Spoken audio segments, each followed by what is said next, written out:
गुरु बंदे नाम अवतारी नाम है। यह नाम किसी पुरुष का, किसी जाति का, किसी मजहब का या किसी देवता का नाम नहीं, यह नाम तो परमात्मा का नाम है।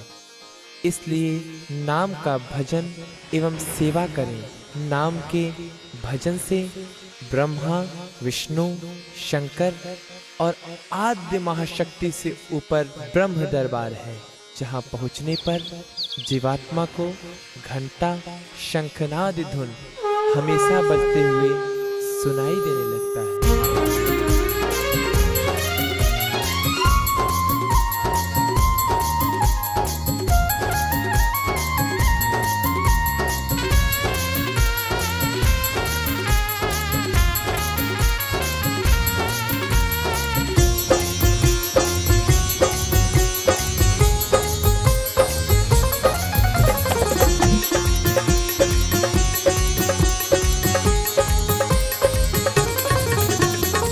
जय गुरु बंदे बाबा बड़े अवतारी, जय गुरु बंदे बाबा बड़े अवतारी।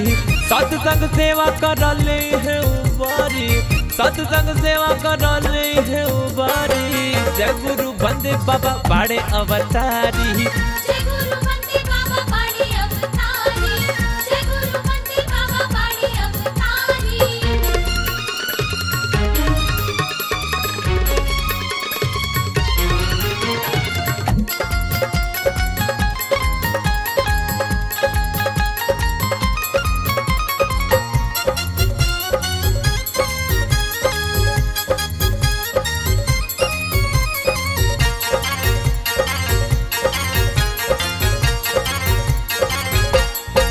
ब्रह्मा सृष्टि के कर्ता, विष्णु पालन के देवता, शंकर प्राणन के हरता, यहाँ बा माया ममता।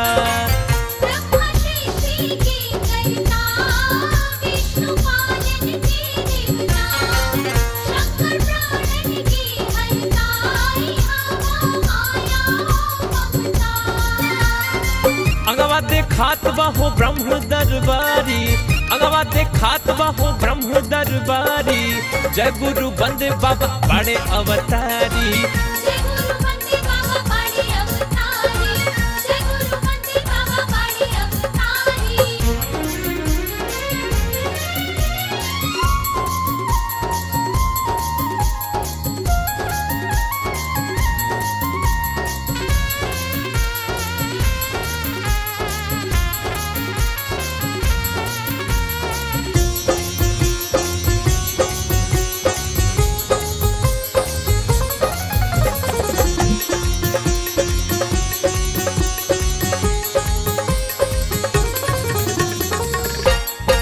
शोभा पार ब्रह्म न्यारी, खिलल फूलन के क्यारी। महिमा अलख लोक भारी, पहुँची अगम लोक पारी।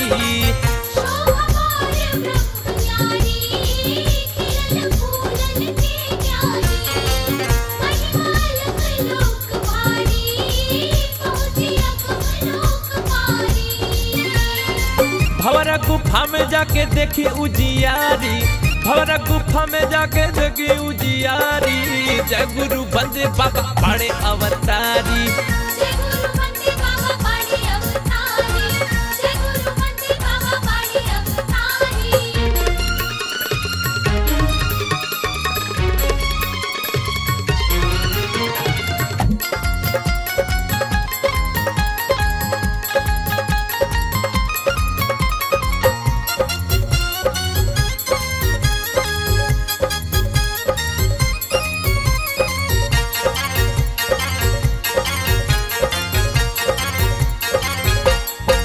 गायत्री कुटी के पास सुनी शब्द झनकार। जहाँ सूरज हजा चले सुगंधी बयार। गायत्री कुटी के पास सुनी शब्द झनकार। जहाँ सूरज हजार चले सुगंधी बयार। घंटा शंखनाद धुन आठ आठों पहर जारी, घटा शंखनाद धुन आठों पहर जारी। जय गुरु बंदे बाबा बाड़े अवतारी। जय गुरु बंदे बाबा बाड़े अवतारी। जय गुरु बंदे बाबा बाड़े अवतारी।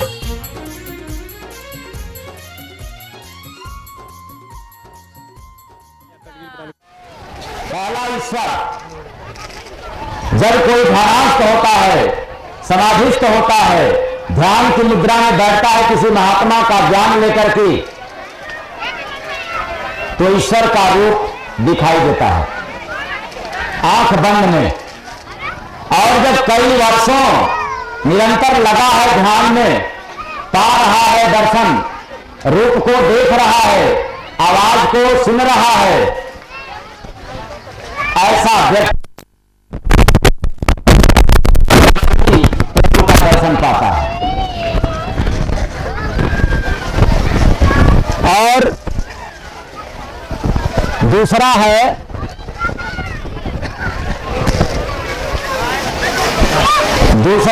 सद्गुरु।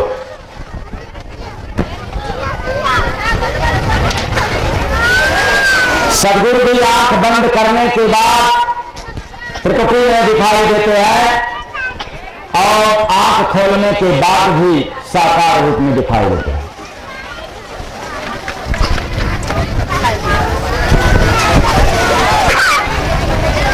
तीसरा, जो रुपया आपके पास है, स्वप्न में आप देख सकते हैं, लेकिन वह रुपया नहीं देखेंगे जो आपके पास है, फिर अपवाद में है। तो इस जगत की केवल दो ही ऐसी सत्ता है जो आंख बंद और आंख खोलने पर दिखाई पड़ता है। इसलिए यह जीवात्मा का जो घर है, आंख बंद पर भी दिखाई देता है और आंख खुल जाती है। कौन? चमड़े की मांगे तो भी और भीतर मांगे तब भी। जब यह आंख खुल जाता है तो वास्तव में असली घर दिखाई पड़ता है। इसलिए कथन है कि अपना घर है परम धामा, अकह अपार अनंत अनामा। आसान बात है, कोई कठिन नहीं है। अपना घर है परम धामा। परम धामा का मतलब होता है मुख्य रहने का स्थान। वैसे तो संसार में तमाम स्थान है, कोई कितने जनपदों में घर बनाया होगा, और यहां तक कितने लोग कई प्रदेशों में घर बनवा रहे होंगे, जैसे नेता लोग, आईएएस लोग, लुटेरे लोग, कई प्रदेशों में। अनंत अनामा, उसका कोई वर्णन नहीं है, उसका कोई पार नहीं लगाया जा सकता, उसका अंत नहीं लगाया जा सकता, ना अंत है, और वो बिना नाम का है। लेकिन वह है अनामी पुरुष से नाम वाले भय सतलोक बना। कैसे? जब मौज उठा तब अनामी पुरुष को, जिसका बेनाम, कोई नाम नहीं, जो भी जितने भी नाम रखा गया, ब्रह्मा विष्णु महेश दुर्गा काली भगवती राम लक्ष्मण और वाहे गुरु गाठ, सब उनके नीचे का सत्ता है, वहां का नहीं है। जहां का मैं खबर सुना रहा हूं वहां का ये नाम नहीं है, उनके नीचे का नाम है ये अनामी पुरुष। कोई बिरला साधक ही पहुंचता है, लेकिन ये याद रहेगा तो शायद आप कभी जीवन में ध्यान में आपको बात पकड़ में आ जाए, क्योंकि यह सब बात डेरी सत्संग में सुनाने योग्य नहीं है। तो उनका नाम नहीं है। आज जितना भी नाम रखा जा रहा है, या कोई महात्मा रख करके नाम बता दे रहा है, चाहे राम जपवावे, चाहे कृष्ण जपवावे, अल्लाह जपवाए, वाहे गाट, कुछ भी, वो महात्माओं के ऊपर है। लेकिन मैं जहां का हाल सुना रहा हूं वहां कोई नाम नहीं था। उस अनामी पुरुष को जब मौज उठा, जहां से जीवात्मा चली,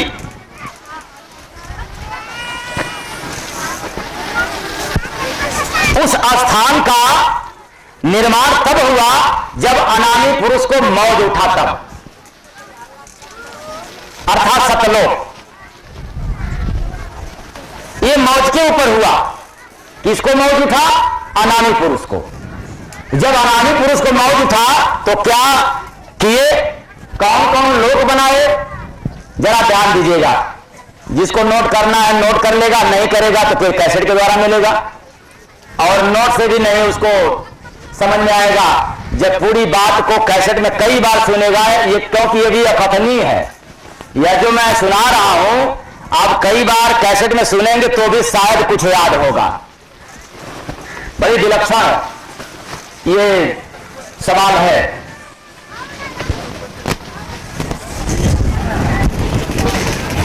तो जब अनामी पुरुष को मौज उठा तो मौज उठी, रचना हुई भारी। रचना तब हुई जब मौज उठा, तब। किसको मौज उठा? अनामी पुरुष। कोई जा नहीं सकता। यह था केवल संत महापुरुष ही लगा सकते हैं, और जो लगाता है वही संत बनता है। लगा नहीं पाया तो संत का दास है। वो अपनी क्षमता से चाहे जहां पहुंचा दे या अपने भजन त्याग से चाहे जहां पहुंच सके, लेकिन यह अनामी पुरुष के पास पहुंचने वाला व्यक्ति ही संत होता है। इसलिए मौज उठी, अगम सतलोक सवारी। यही लोकों का निर्माण हुआ तब जब अनामी पुरुष को मौज उठ गया। तब अलख, अलख का मतलब जो लखने योग्य नहीं है, तो फिर अपवाद हो जाएगा। लखने योग्य है नहीं तो फिर कैसे बताया जा रहा है देख करके?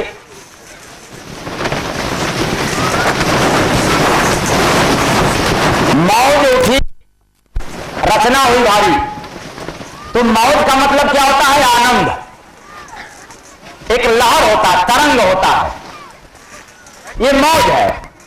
अनामी पुरुष को जब मौज उठा, जब आनंद हुआ तो रचना हुई भारी, माने बहुत ज्यादा रचना कर दिए, विशाल देश की रचना कर दिए। और यह देश इतना है कि मृतलोक भी फेल है। यह धरातल की जितनी लंबाई चौड़ाई है इससे भी ज्यादा यह उस देश का रचना हुआ जब अनामी पुरुष को मौज उठा। तब वह कौन लोग? अलख, अगम, सतलोक, सवारी। अलख लोक जो लखने योग्य नहीं है लेकिन लखा जाता है तब जब यह ममता की आंख बंद होती है, तब चमड़े की आंख जब बंद हो जाती है तब, और भक्ति आंख जब खुल जाती है तब दिखाई देता है। क्योंकि अलग का मतलब होता है इंद्रियों से परे।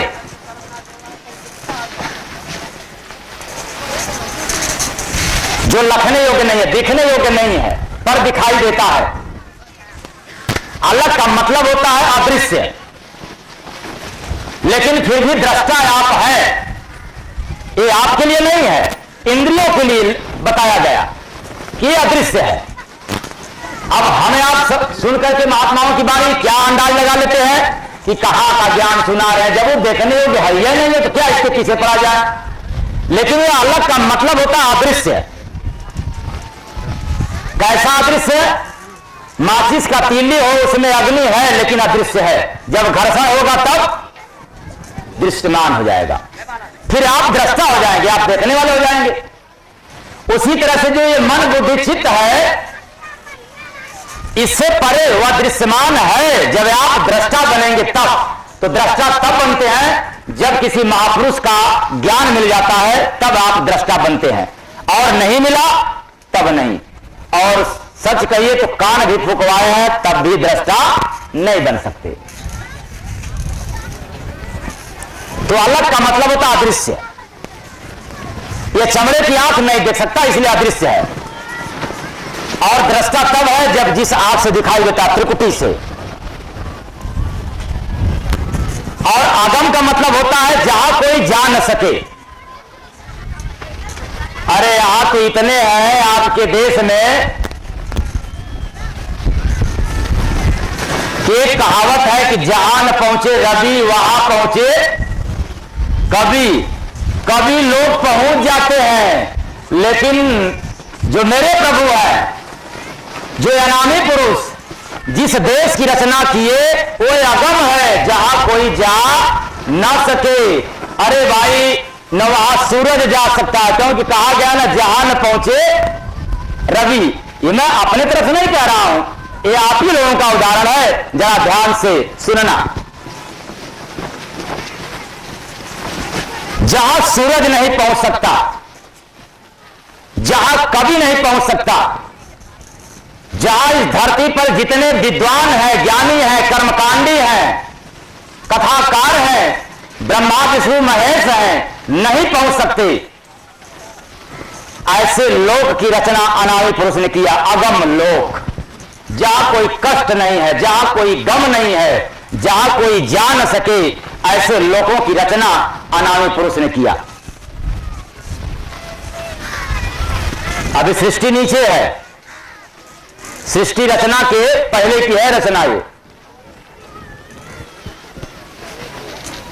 जब अगम लोक का रचना हुआ क्योंकि मौज उठा था, इसलिए रचना हुई थोड़ी नहीं, भारी।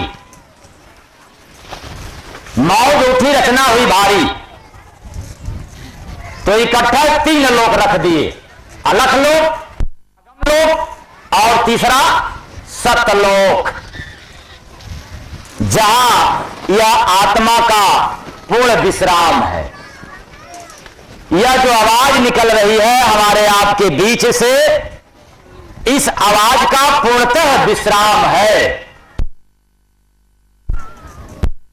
पूरा विश्राम है। इसलिए सवारी, तो सवारी का मतलब होता है सवारी नहीं, सवारी। सवारना यानी क्रमवार से, क्रम संख्या, पहला नंबर अलख लोक, दूसरा नंबर अगम लोक और तीसरे नंबर पर सतलोक को क्रमवार से ध्यान देते हुए इन्होंने रख दिया।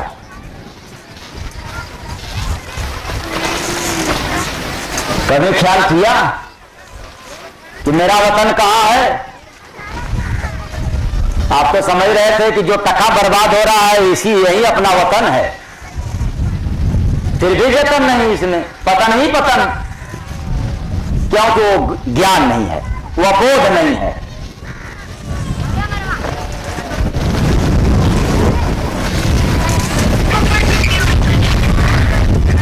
अब जब यह 3 लोक की रचना हुई, तो यह लोक कैसा है भाई? अमर अजर या लोक सुहाई, माया ब्रह्म उतर कर आई। बड़े ज्ञान छाटने वाले संसार में कहते हैं एको ब्रह्म द्वितीयो नास। महात्मा बड़े जानकार हैं, वो तो ब्रह्म की बात बताते हैं। लीजिए, कितना नीचे सत्ता ब्रह्म की भी है, जिस ब्रह्म के बारे में वेद भी लिख दिया, नेति नेति नेति। और महात्मा लोग इसके ऊपर भी जाकर के था लगा करके आए कि क्या वेद के चक्कर में आप लोग फंस गए। ऐसा नहीं, गलत संदेश नहीं होना चाहिए कि मैं वेद का विरोधी हूं, क्योंकि वेद में लिखा भी है तो आपको आप नहीं पता।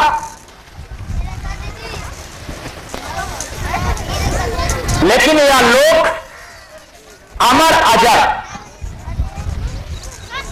जिसका कोई नाश न हो, कभी नाश न हो, ऐसा यह लोक का रचना अनामी पुरुष ने किया। क्योंकि नश्वर शरीर और नश्वर जगत यह नष्ट हो जाने वाला है, लेकिन अनामी पुरुष को जब मौज उठा तो ऐसा लोक रख दिया कि इसका कभी नाश नहीं होगा। आपका नाश है, देवी देवताओं का नाश है, लेकिन यह लोक का नाश नहीं है, कभी भी नाश नहीं हो सकता, क्योंकि इसका बनाने वाला अनेक नहीं, केवल एक, अनामी पुरुष। वह नाम रख दिया अनामी पुरुष ने कि लोग कैसे मुझे पहचानेंगे। तो जब मौत उठा तो अपनी पहचान के लिए यह देश रचित हो गया। अलख, अगम और सतलोक, अमर अजर यह लोक सुहाई, बड़ा सुहावना, बहुत सुंदर, इतना सुंदर कि जब इस देश को देखा जाता है तो यह जो संसार का देश है, आंख खुल जाने के बाद फिर इच्छा नहीं करता है कि किसी की सूरत को देखा जाए, किसी की संपत्ति को देखा जाए और किसी के शोहरत को देखा जाए, अच्छा ही नहीं लगता। इतना सुंदर रचना है वो आपके शरीर में दिखाई देता है, कहीं बाहर नहीं। इसलिए अमर अजर या लोक सुहाई, माया ब्रह्म उतर कर आई। इसके बाद तो माया और ब्रह्म का रचना हुआ। अब यहां तक तो रचना है, आपको समझ में आ गया। माया भी आ गई, ब्रह्म भी आ गए, और इसके पहले अलख लोक, अगम लोक, सतलोक। अब क्या नंबर है भाई?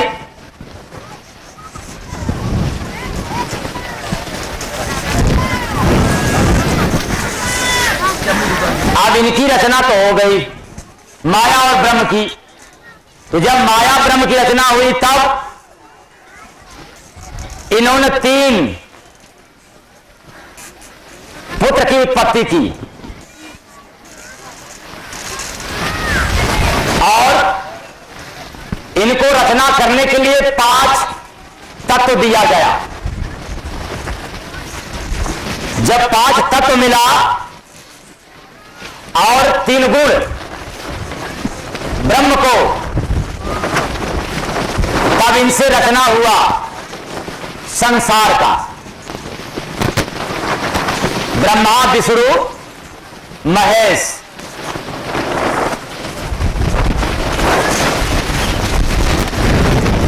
सत्संग का समय बहुत कम रहेगा। ये कितनी बार लोग मुझे आकर के बताए, महिला पार्टी को समझ गई होगी। अब तो इसके बाद नामदान देंगे। पूरी का काम आप लोगों का ठप हो गया है और आप ही लोगों को दोहरा काम करना पड़ेगा गूंथने के लिए, क्योंकि जो गूंथा गया हो सूखा जाएगा।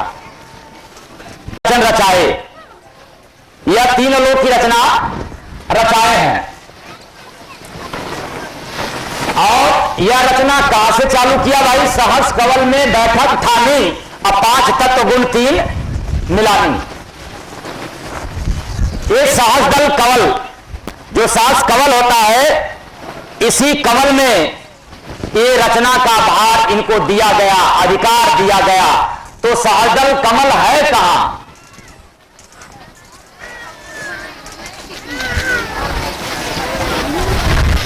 ब्रह्म का तो पता चल गया त्रिपुटी। जहां पिंगला नाड़ी और सुषुम्ना नाड़ी का मिलान होता है, वहां पे ब्रह्म का ठहराव है, ब्रह्म का स्थान है। लेकिन यह ब्रह्म जब रचना किए संसार के लिए तो सहस कवल, तो सहजदल कमल है कहां? इस त्रिकुटी के नीचे, जहां पिंगला नाड़ी और पिंगला नाड़ी का मिलान होता है। पिंगला नाड़ी और जो मध्य में सुषुम्ना नाड़ी है, ये पहुंचती है आपकी दोनों आंखों के भाव के मध्य में, जहां पर टीका चुगली चंदन लगाया जाता है, उसी जगह पर मिलाप होता है। ये जिसको संगम बोला जाता है, इलाहाबाद वाला, वो आपके पास संगम है। प्रयागराज वो आपके मन मंदिर में है। तो जहां मिलाप हो वहां ब्रह्म का ठहराव है और उसके नीचे सहजदल कमल है। अब यहां से रचना के लिए ब्रह्म ने उपाय किया। अपने 3 गुण से 3 पुत्र की उत्पत्ति हुआ। तीन गुण त्रय पुत्र कहाने, जो ब्रह्म को गुण मिला था वह गुण से तीन पुत्र पैदा कर दिए। अब विचार करने की बात है कि ब्रह्म को भी अधिकार नहीं है उत्पत्ति करने की। इनको गुण मिला था, उन्हीं गुण के बल पे यह ब्रह्मा विष्णु महेश की रचन रचाए। यही तीन गुण तीन पुत्र कहलाए, ब्रह्मा विष्णु महेश। आज इन ब्रह्मा विष्णु महेश को अधिकार दिया गया सृष्टि में कि अब आप किसी की उत्पत्ति कीजिए, किसी का पालन कीजिए और किसी का संहार कीजिए। तो यह देवता लोग मिलकर के तमाम देवताओं की रचना रच दिए।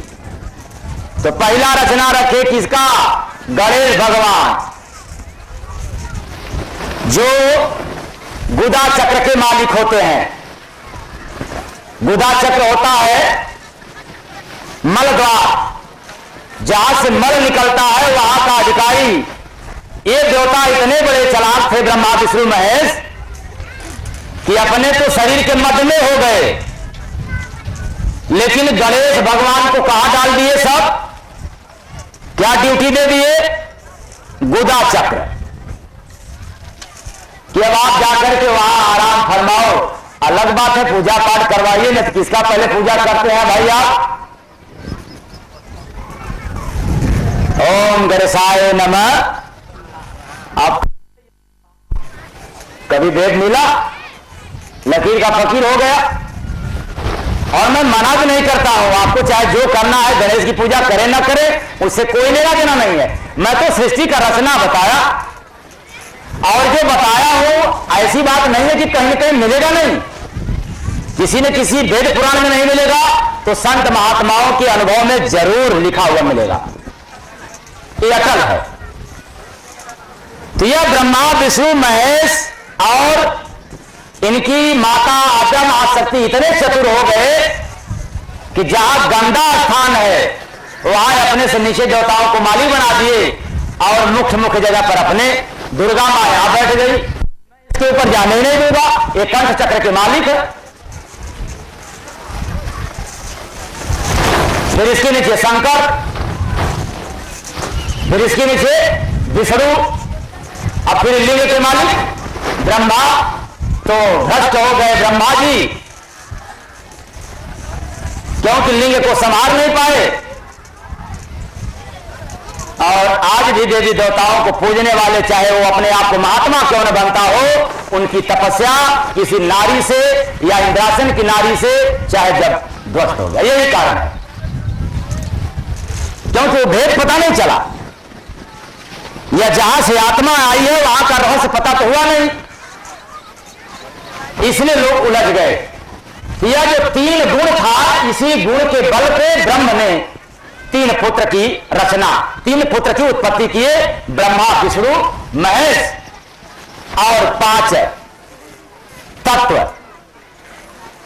तो तत्व के बारे में तो सभी को प्रमाण मिल जाएगा। गोस्वामी दास जी लिखे हैं कि क्षितिजल पावक गगन समीरा, अब 5 तत्व मिल बना। सीधी सीधी बात है।